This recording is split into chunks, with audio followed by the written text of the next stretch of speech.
ইংৰাজী 7 মাৰ্চ 2025 তাৰিখে মাটিখোলা মজলীয়া বিদ্যালয়ত অন্ধবিশ্বাস কুসংস্কাৰৰ বিৰুদ্ধে সজাগতা অভিযান শীৰ্ষক এখনি সভা অনুষ্ঠিত কৰা হয়। সভাখন আঁত ধৰে বিদ্যালয়ৰ জ্যেষ্ঠ শিক্ষক বকুল চুতীয়াদেৱে।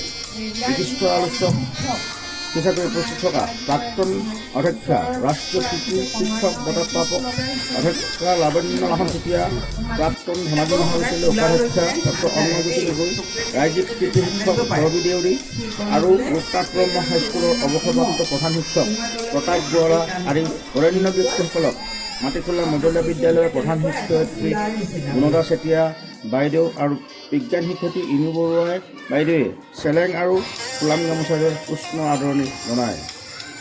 মাটিখোলা মজলীয়া বিদ্যালয়ৰ লগতে জামুকণি প্ৰাথমিক বিদ্যালয়, কমাৰগাঁও প্ৰাথমিক বিদ্যালয়, মাটিখোলা প্ৰাথমিক বিদ্যালয়ৰ শিক্ষক শিক্ষয়িত্ৰীসকলৰ লগতে ছাত্ৰ ছাত্ৰীসকলো উপস্থিত থাকে। আলোচকসকলে মত প্ৰকাশ কৰে যে আমাৰ সমাজখন আজি একবিংশ শতিকাৰ অত্যাধুনিক বিজ্ঞান প্ৰযুক্তিৰ দিনতো পুৰণিকলীয়া ধ্যান ধাৰণা অন্ধবিশ্বাসৰ বলি হৈ প্ৰকৃত সত্য পথৰ পৰা আঁতৰি আছে।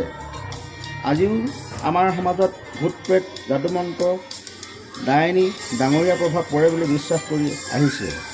সেয়ে ছাত্ৰ ছাত্ৰীসকলে সৰুৰে পৰা সমাজৰ ৰীতি নীতি অন্ধবিশ্বাস আদিৰ বিষয়ে সজাগ হ'ব লাগিব।